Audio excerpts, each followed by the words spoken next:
Have you ever stopped to think that maybe not everything you've been taught about faith is true? What if one of the oldest stories in the Bible hides a truth that has been silenced for centuries? What if I told you that a woman, often remembered only for her infertility and her waiting, held a much greater mission than was ever revealed, and that a letter, a single letter written by her, could change everything you think you know about purpose, about pain, and about God's will? This woman was called Sarah. Yes, the wife of Abraham, the patriarch of faith. But what they may never have told you is that Sarah's journey goes far beyond being just the womb chosen to generate Isaac. There are ancient accounts, forgotten doctrines, and apocryphal passages that suggest something much deeper, that Sarah received a direct spiritual mission, a mission that involved revelations, decisions, and sacrifices that go beyond what was recorded in canonical scripture. And the most shocking thing is that part of this mission may have been recorded by herself, in words that never reached us officially. A letter, a hidden letter. Why would they hide it?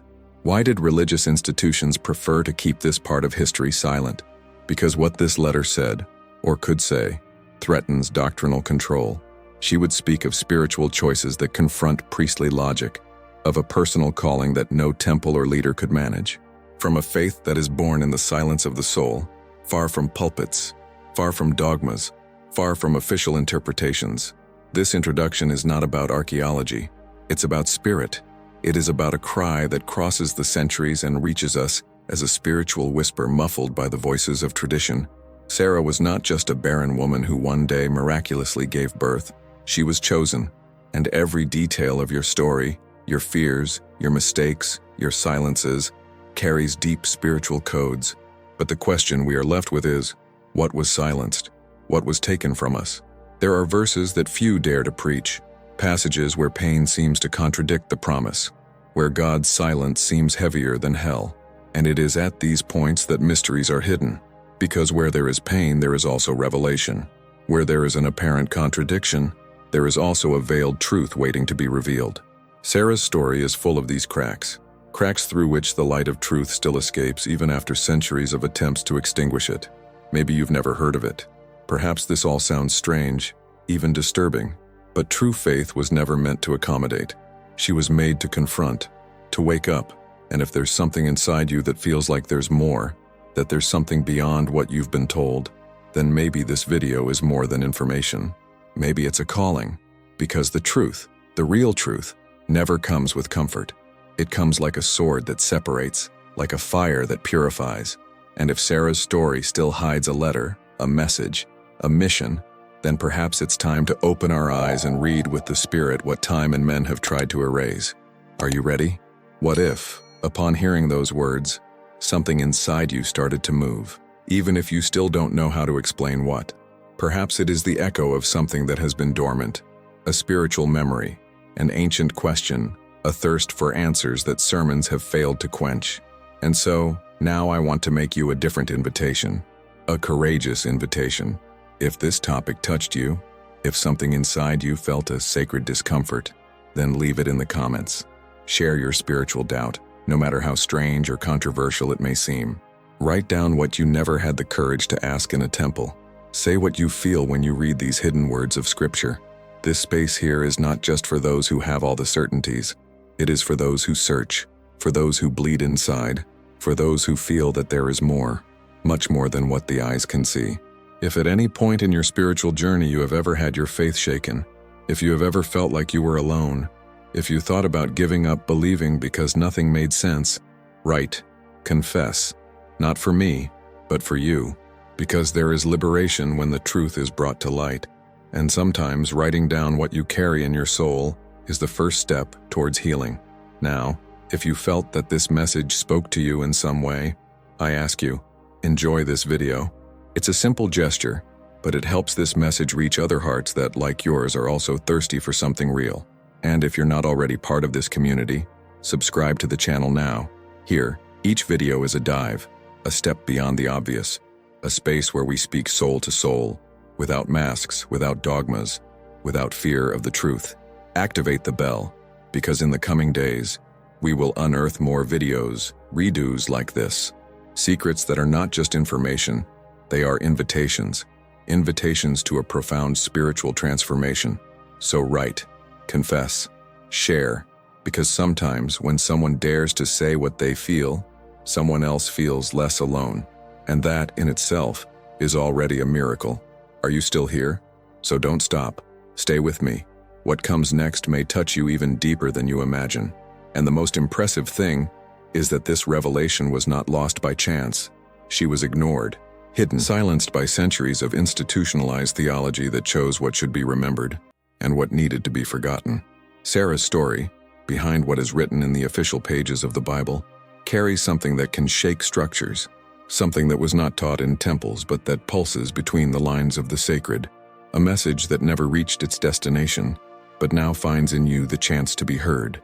Today, in this video, we are going to open a door that many have never even dared to approach, a door that reveals a truth that is not comfortable, but is liberating.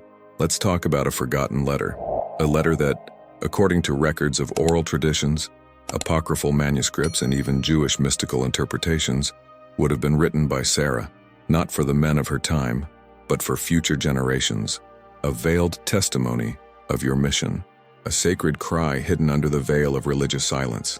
This letter, although lost physically, echoes spiritually. She speaks of a calling that transcended her sterility, her waiting, her fears. It speaks of a woman who knew, from the beginning, that she was part of a greater plan, a divine mechanism that would demand more of her than obedience. It would require total surrender, silent courage, and a faith that defied human logic. But why was this hidden? Why is this side of Sarah not spoken about in pulpits or in Bible schools? The answer, unfortunately, is as spiritual as it is political. The truth is always uncomfortable, especially when it shows that God speaks directly to the human spirit, without the need for religious intermediaries, without depending on human rules, priestly vestments, or institutional structures. Sarah was not a supporting character. She was not just Abraham's wife. She was a pillar, a silent witness to God's promises, and also to heaven's dilemmas. Her story is much more than a belated miracle of motherhood. It is a spiritual map for those who wait, for those who cry in silence, for those who carry promises within the womb of the soul. And that is why this letter, even when physically absent, can be read with the eyes of the Spirit. With each unwritten line, a revelation. With every silence, a code. With each unexplained pain, a purpose that only those who live in faith can discern. Maybe you've never heard this. Perhaps this type of reflection seems too bold, or even heretical for some. But the truth is that God's great revelations almost never come through official channels. They come in the desert, in the silence, in the anguish that generates outcry. And it was in this place that Sarah wrote her letter, not with ink, but with tears, not on paper, but in spirit. Now I invite you to dive with me into this story of faith, pain, and revelation, because this isn't just an old narrative, it's a mirror. And when you look at Sarah, maybe you see something of yourself, a tired faith, a long wait, a promise still unfulfilled, and yet, an insistent call from heaven. Sarah's journey is a coded message for today. Your lost letter challenges us to listen to what the system has kept silent, to look beyond the text and listen to the Spirit, discerning the mysteries that do not fit into the manuals of religion, but that reveal themselves to those who dare to ask, seek, and knock. There is nothing more powerful than discovering that God's silence is not always an absence.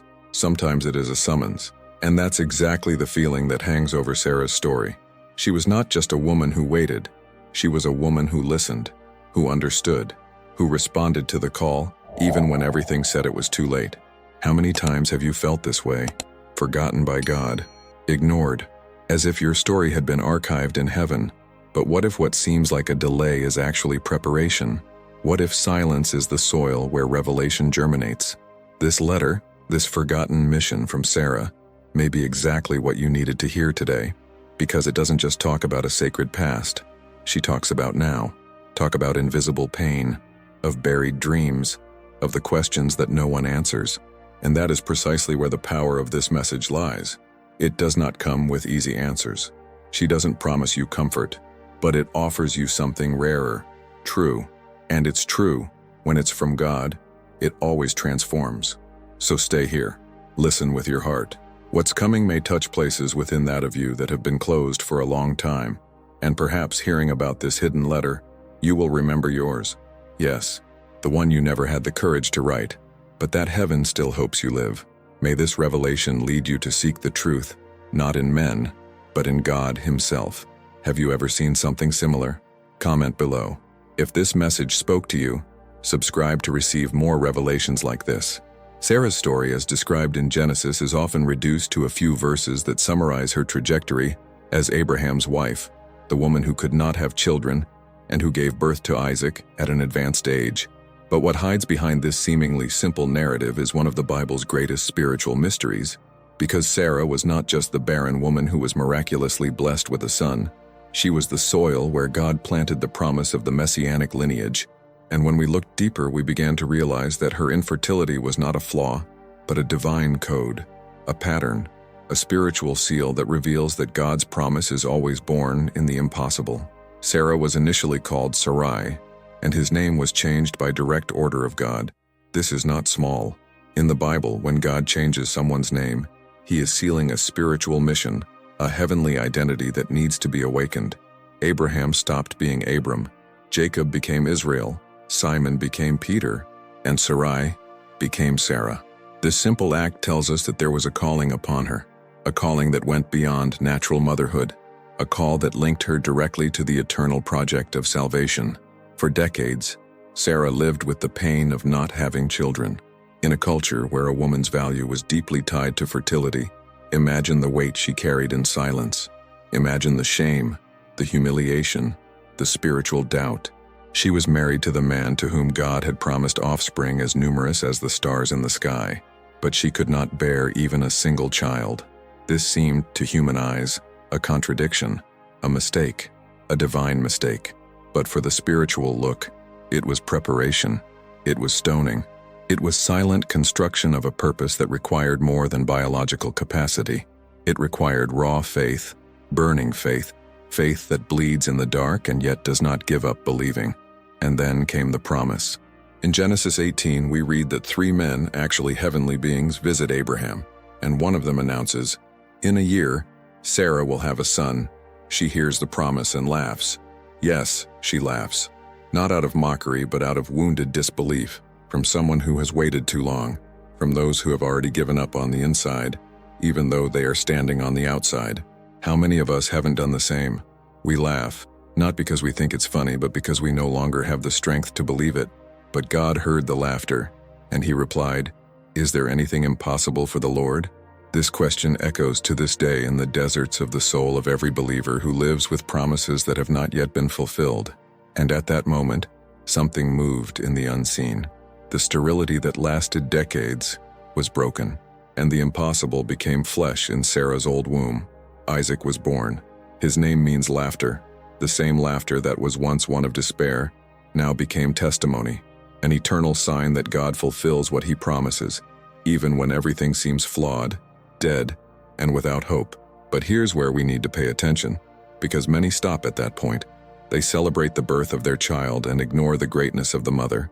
But what most don't know is that there is much more behind Sarah's journey. The Bible says that Isaac was the son of promise. He wasn't just a long-awaited baby.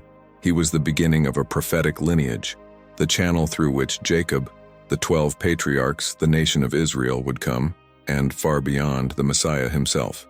And if Isaac was the channel, Sarah was the source. And sources, in the Bible, always have a sacred role. Sarah was the physical origin of Christ's spiritual lineage. And this cannot be treated as a detail. The Apostle Paul in Galatians 4 even makes a spiritual comparison between Sarah and Hagar, the Egyptian slave who gave birth to Ishmael. He says that Hagar represents Mount Sinai and the covenant of slavery, while Sarah represents the high heavenly Jerusalem, the eternal promise. Think about it. A New Testament apostle compares Sarah not to a simple matriarch, but to a heavenly dimension. This is not light symbolism. This is heavy revelation. This is theology that few dare touch. And yet, even with all this spiritual weight, most teachings about her still summarize her as an old woman who laughed at a prophecy. But if she was used by God to bear the son of promise, then her life is a prophecy. Every detail, every mistake, every tear, every weight, every silence, everything has a hidden meaning. And that is why so many scholars, mystics, and ancient interpreters believe that there are more records about her than we have in the traditional Bible, Ishanal, writings that talk about visions, about prophetic dreams, about his inner struggle with faith and fear. There are those who say that Sarah received instructions directly from the heavens, and that this was omitted by the scribes, as it was too dangerous knowledge for the religious standards of the time. Whether this is true or not, we may never know with material evidence, but what is evident is that the Spirit of God was hovering over this woman, and that its history carries codes that still speak to the sons and daughters of faith today, especially those who, like her, are in the waiting process, of silent pain, of promises that seem late, and that's why it's so important to rediscover who Sarah was, not just as a biblical character, but as a spiritual figure, as a prophetic symbol, as a mirror of the human soul that seeks to understand the ways of a God who often acts in the dark. She was the first to prove that God's time is not man's time, that human sterility does not limit divine fertility, and that when God chooses a womb, it is not just to generate children, it is to generate destinies, legacies, eternity. Sarah was not just Isaac's mother. She was the mother of a promise that is still being fulfilled in us, because the faith she needed to believe is the same faith we need to continue. May this revelation lead you to seek the truth, not in men, but in God Himself. Have you ever seen something similar? Comment below. If this message spoke to you, subscribe to receive more revelations like this. But then a question arises that changes everything. Why, even with so much spiritual weight on her life, so little has been recorded about Sarah in detail? Why are there so many silences surrounding your story? Why don't we know your voice directly? Not a single line written by her about her journey, her pain, her faith? Could it be that a woman chosen to give birth to the son of promise left no record of her own? No words, no vision, no teaching? It is precisely here that the legend of Sarah's hidden letter is born. One of the most intriguing mysteries among alternative Bible scholars, commentators on Hebrew mysticism, and researchers of apocryphal texts. According to some non-canonized traditions and fragmentary accounts preserved in esoteric rabbinic circles, there was an ancient scroll attributed to Sarah herself, a document written by her or dictated by spiritual inspiration, in which she would have recorded her most intimate experiences with the divine. This manuscript, supposedly kept silent for centuries, would contain revelations about the dialogues that Sarah had with heavenly messengers. It would reveal his visions about the future of Isaac's lineage. He would talk about his spiritual understanding of time, faith, trials, and mainly, about his true role in the eternal plan, not as a mere wife of Abraham, but as a direct participant in a divine promise that touched the heavens and redesigned the history of humanity. There are researchers who suggest that excerpts from this supposed text were cited by ancient Jewish scholars, but that, because they were not in line with the formal theology of the time, they were suppressed, considered heretical, or simply ignored. It is important to remember that what we know today as the Bible is a collection of texts chosen, organized, edited, and, in many cases, pruned. There are dozens of writings that circulated among God's people in ancient times, but that did not enter the official canon, and many of these writings spoke of things that confronted the current religious system: prophetic dreams, celestial wars, women with direct revelations, visions of hell, the New Jerusalem, the destiny of souls. And among these hidden echoes of faith, rumors arise that Sarah was one of these women, bearer of a profound spiritual light, which they preferred to extinguish to maintain the order of things. Imagine the impact of a scroll attributed to Abraham's wife, where she not only described her pain and her miracle, but also revealed secrets about the heavens, about spiritual genealogy, and about the role of women as bearers of divine codes. The symbolism of this card is overwhelming. She represents everything that has been silenced: the cry of feminine faith, the pain not interpreted as prophecy, the intuitive wisdom of the spirit that patriarchal traditions preferred to forget. It's not just about a lost piece of papyrus. It's about what was hidden. It's about the voices that have been erased. It's about the heavenly knowledge that has been lost in the labyrinth of official religious history. And here, one more question echoes like spiritual thunder. Why did this letter disappear? If it really existed, why hasn't anyone preserved it? Why do we not have copies, fragments, or even open mentions in traditional biblical texts? The answer, for many scholars of the biblical occult, lies in the power of the message. Because there are things that, when revealed, they free. and everything that frees, scares those who want to control. According to these traditions, this letter spoke not only of the divine plan for Sarah, but of the spiritual process that all the chosen ones face. She would write about the tests of silent faith, about the deserts of the soul, about the time when God seems silent but is preparing something eternal. She would talk about the importance of remaining firm even when there are no signs, because sometimes, what seems like a delay is actually the exact moment in heaven. Others say that this letter would bring words that Sarah would have heard from celestial beings in dreams, that she had visions of the end times, that she understood in advance the sacrifice of her son Isaac as a prophetic shadow of what would happen centuries later with the Son of God himself. And that made her understand something that not even Abraham understood immediately, that the true purpose of the promise was not to generate a physical nation, but to open a spiritual portal to eternal salvation.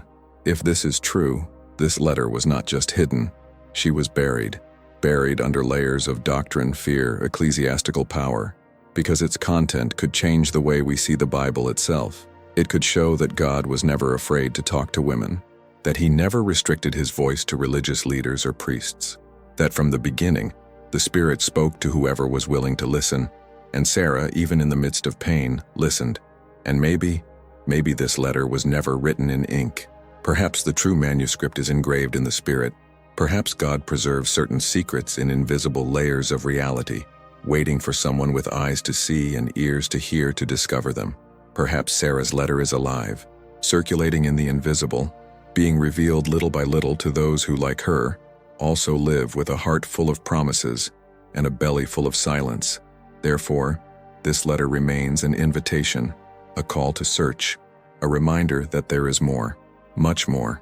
And if you've made it this far, maybe this quest is yours too, because every soul who has cried in silence over a promise not yet fulfilled has read this letter in the Spirit without even knowing it.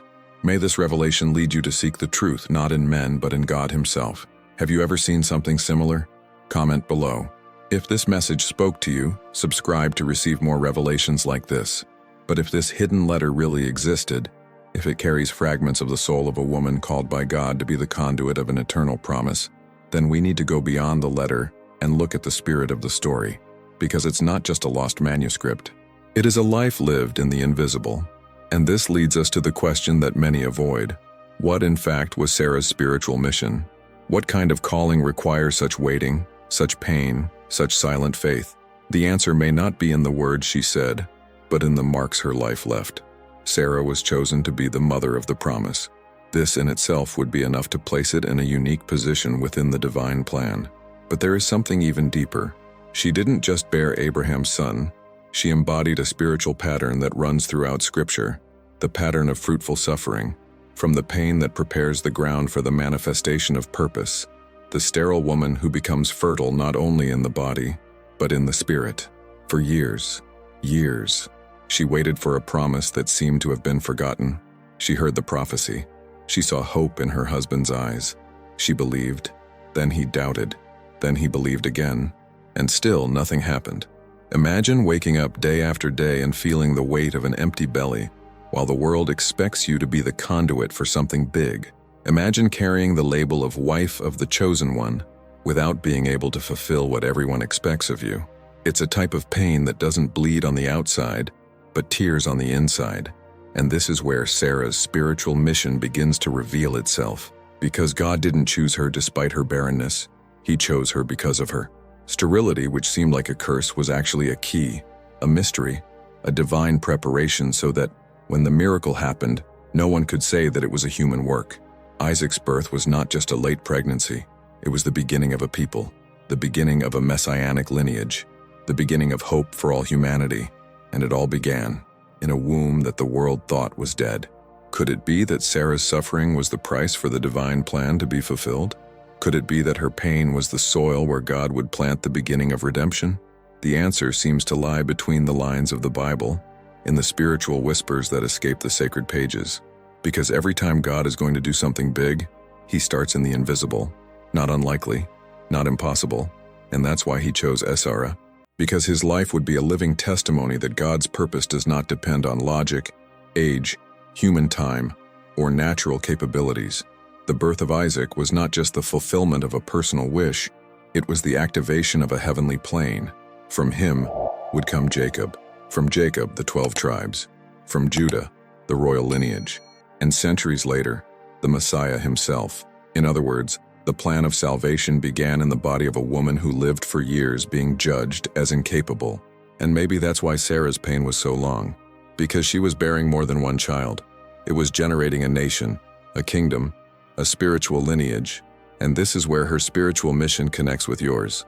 Because maybe you too are waiting for something that doesn't seem to come, something that has made you doubt, cry, think about giving up, and maybe, like Sarah, you looked at yourself and thought, my time has passed. God must have forgotten me. But what if your pain is not a punishment, but a code? What if your silence is the ground where God will plant something eternal? What if what the world calls failure is actually heaven's seal on your calling? Sarah didn't know that her pain would generate hope for an entire people. She just lived, resisted, and at the appointed time, God came. Because that's how he acts. He chooses the unlikely to confuse the great. He acts in the dark to prove that the light is his. He sows where there is no life, just to show that his word is greater than the reality around it. And when he says, it will happen, neither sterility, nor time, nor age, nor discouragement can stop it. Sarah's role goes beyond the narrative. He is spiritual, prophetic, and absolutely current. Because every time a promise seems impossible, its spirit revives within us. Every time someone believes in the middle of the desert, it resurfaces like a silent beacon in the night. And every time a tired soul decides to continue believing, even without proof, she smiles, as if to say, I've been there too. May this revelation lead you to seek the truth, not in men, but in God himself. Have you ever seen something similar? Comment below. If this message spoke to you, subscribe to receive more revelations like this.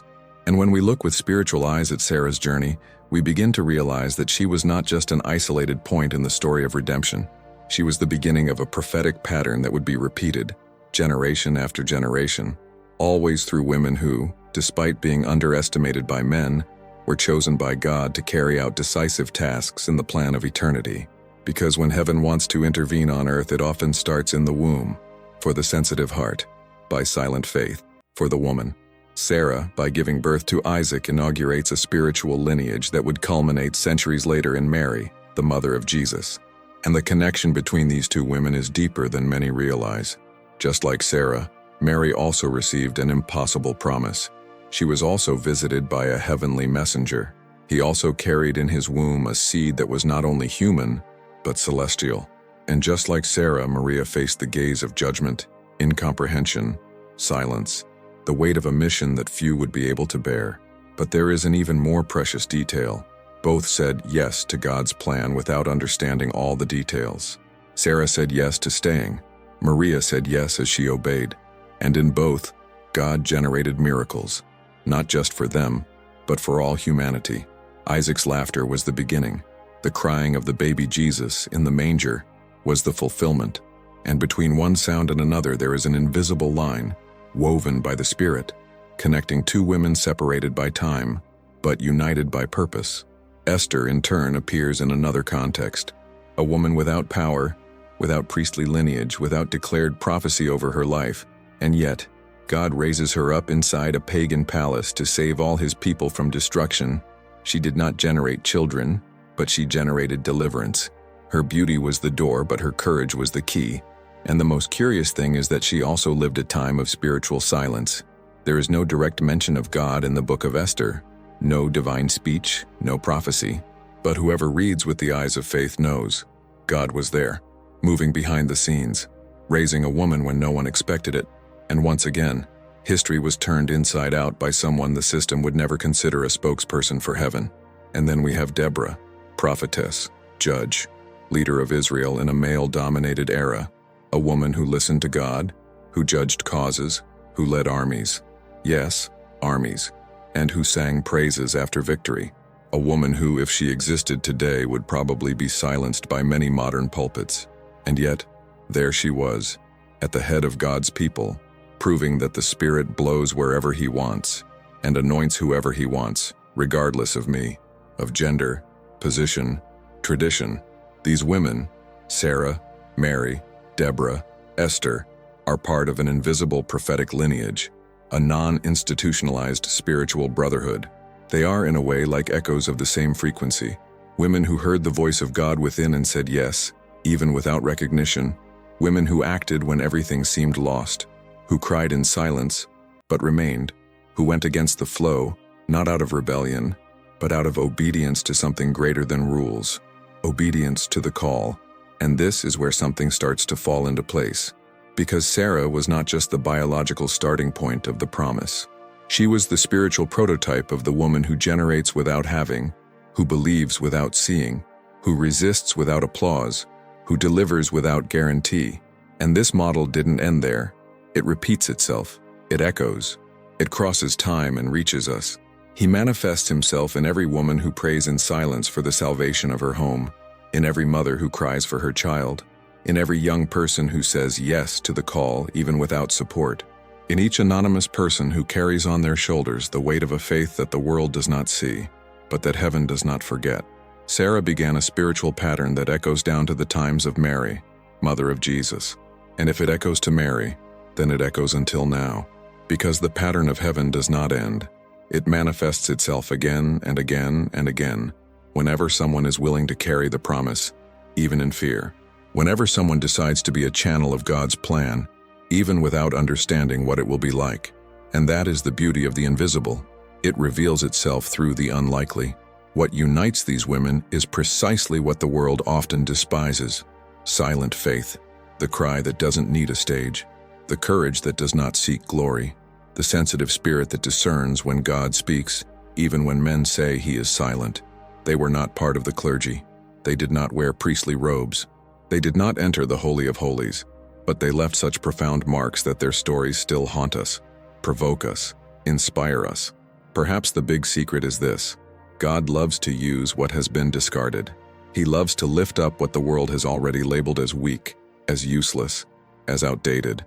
He loves to write his story through lives that seem ordinary, because the extraordinary of heaven reveals itself almost always behind ordinary lives that say, "Here I am." May this revelation lead you to seek the truth not in men but in God himself. Have you ever seen something similar? Comment below. If this message spoke to you, subscribe to receive more revelations like this. Given all this, an inevitable question remains. What does this revelation change for us? What changes in our faith, in our view of God, in our understanding of pain, purpose, promises, and spiritual silence? Sarah's story, with all its mysteries and gaps, is more than an ancient story. She is a mirror, and if we look with the right eyes, we can see ourselves in it, with all our doubts, wounds, and unfulfilled promises. How many times have we felt exactly like Sarah, waiting for something God said but hasn't happened yet? How many times do we live with God's silence as if it were a void, when in fact he was just building something bigger than we could understand? How many times have we believed that our pain was proof of divine rejection, when in fact it was the fertile land where he wanted to plant something eternal?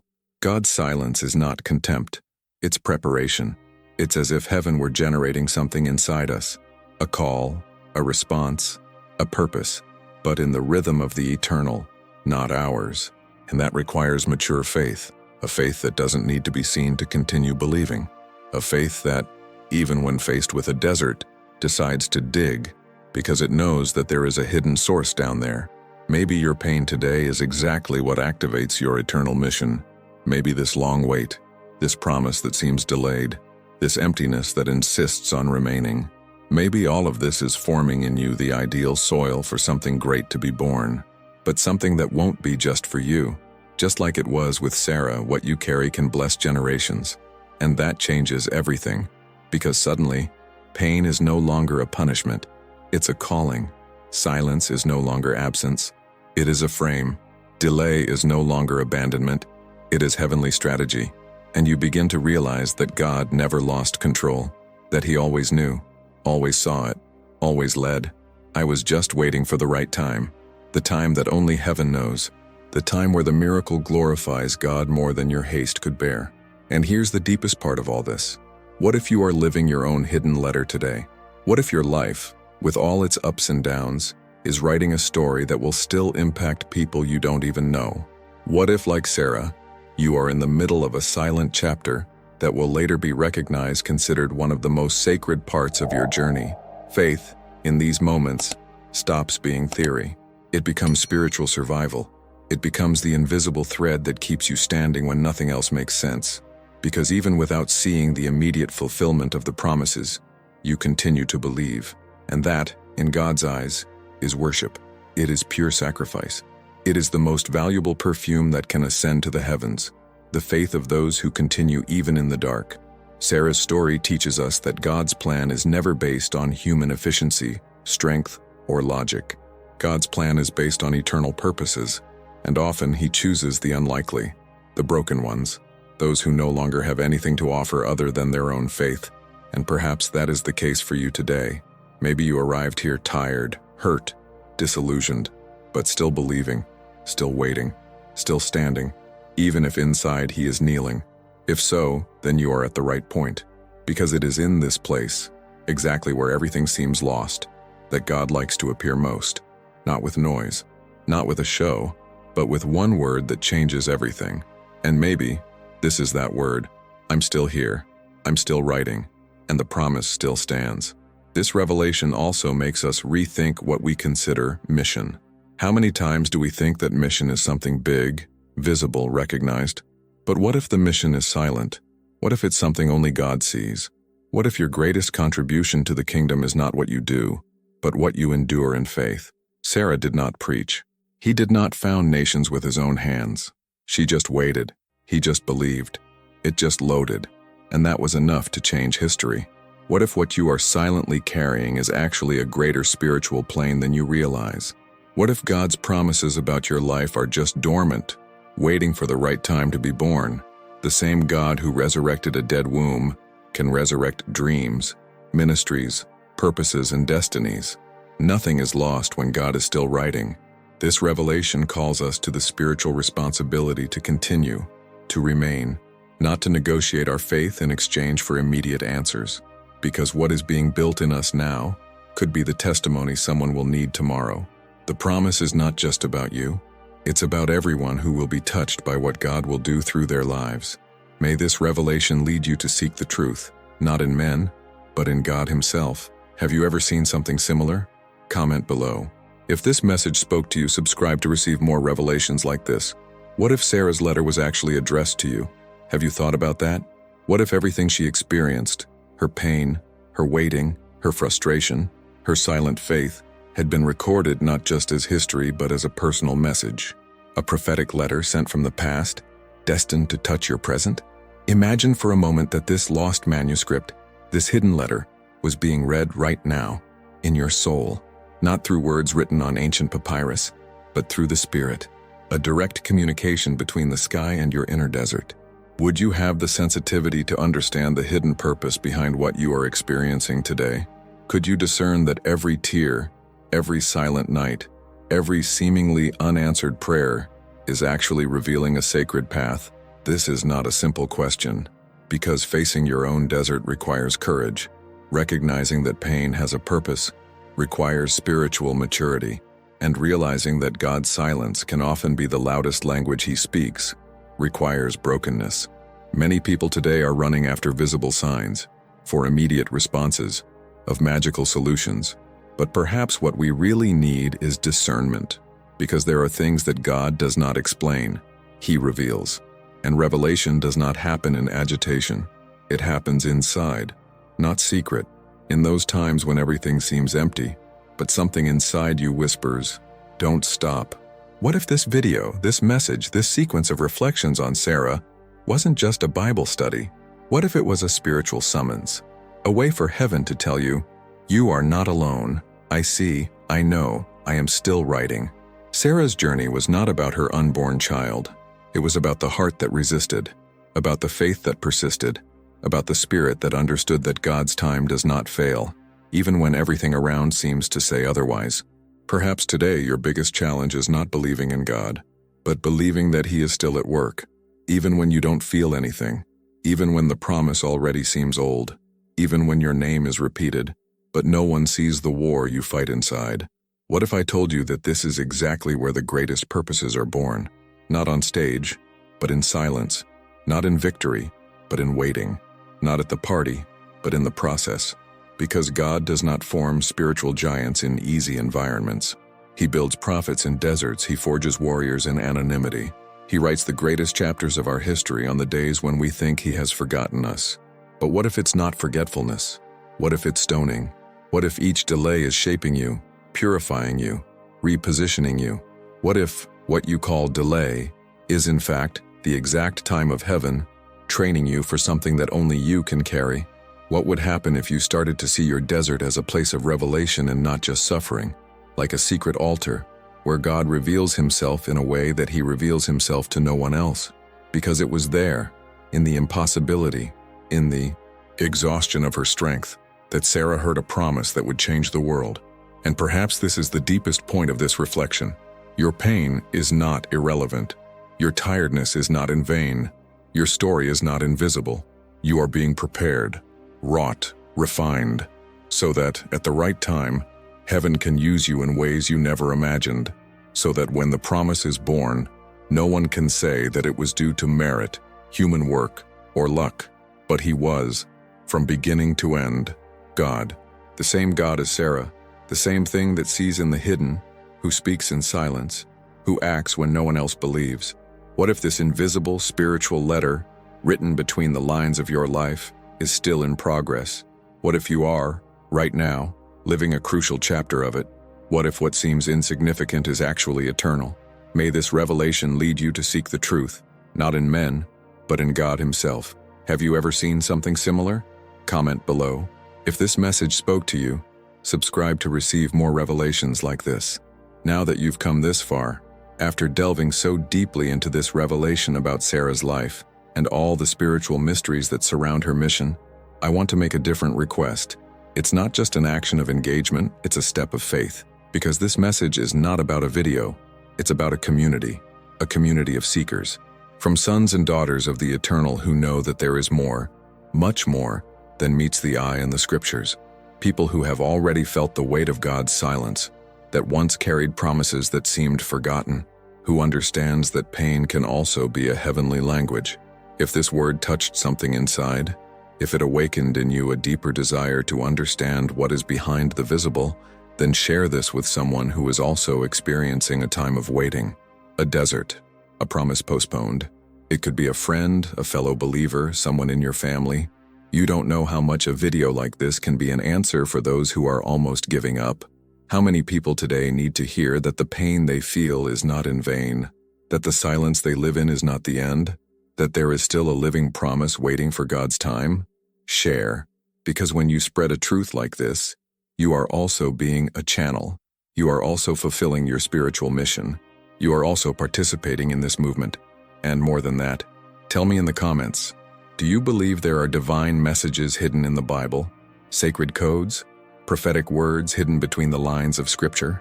Comment, write your perception, your testimony, your doubt, your feeling. This is a safe space, a place where we speak from the Spirit, not from institutionalized religion, where we seek the light that comes straight from the throne, not just from theological books. And if you've made it this far and are not yet part of our community, I invite you now. Subscribe to the channel, but not just as a spectator. Come as part of a people who love the mysteries of the Word, who is not afraid to question, who wants to grow in revelation. Activate the bell, like this video if it spoke to you, and more than anything, be here with me in the next videos, because what's coming will confront you, it will heal you, and it may even change the course of your spiritual journey. This journey does not end here. We still have a lot to discover. There are other silenced voices, other forgotten stories, other spiritual secrets that have been hidden by the traditions of men, but that the Spirit wants to reveal to those who have ears to hear. And if you've made it this far, it's because you're one of those.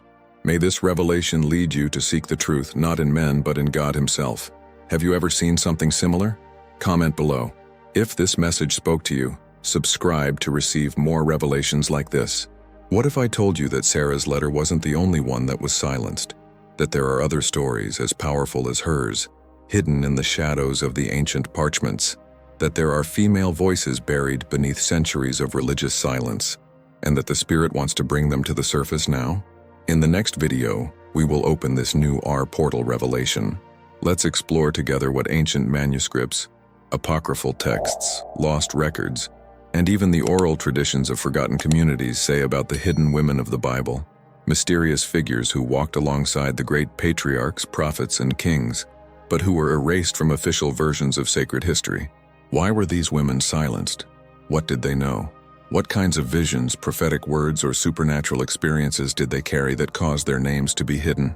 There are records, some considered dangerous by the religious people of their time, that speak of women who had direct encounters with the eternal, who prophesied, who dreamed of the heavens, who faced spiritual powers and revealed secrets of the kingdom.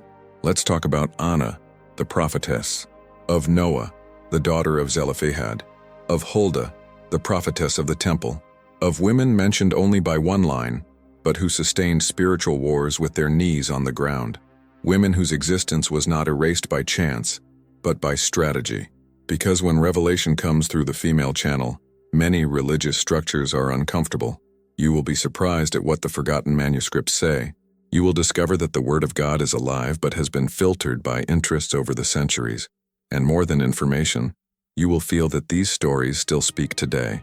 They carry codes that can activate something in your own spiritual identity, especially if you are a woman, especially if you've already been silenced, especially if you've ever felt like your faith upset the systems. Therefore, I invite you, activate the bell right now. Don't miss the next video. It will be profound, revealing, and for many liberating, because what is coming is not just another class, it is a summons from heaven. And before closing, tell me in the comments, do you believe that there are divine messages hidden between the lines of the Bible? Have you ever felt like there are stories you haven't been told in the pulpits? Write, confess, testify. Your voice also matters. Your spiritual journey also carries revelations. May this revelation lead you to seek the truth not in men but in God Himself. Have you ever seen something similar? Comment below. If this message spoke to you, subscribe to receive more revelations like this.